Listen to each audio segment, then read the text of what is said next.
கண்மணி அன்போடு காதலா நான் எழுதும் கடிதமே. பொன்மணி உன் வீட்டில் சௌக்கியமா, நான் இங்கு சௌக்கியமே. உன்னை எண்ணி பார்க்கையில் கவிதை கொட்டுது, அதை எழுத நினைக்கையில் வார்த்தை முட்டுது. கண்மணி அன்போடு காதலா நான் எழுதும் கடிதமே.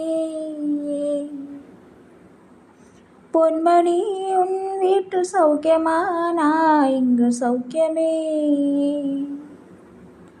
உன்னை எண்ணி பார்க்கையில் கவிதை கொட்டுது, அதை எழுத நினைக்கையில் வார்த்தை முட்டுது. ஓஹோ கண்மணி அன்போடு காதலா நான் எழுதும் கடிதமே. பொன்மணி உன் வீட்டில் சௌக்கியமா, நான்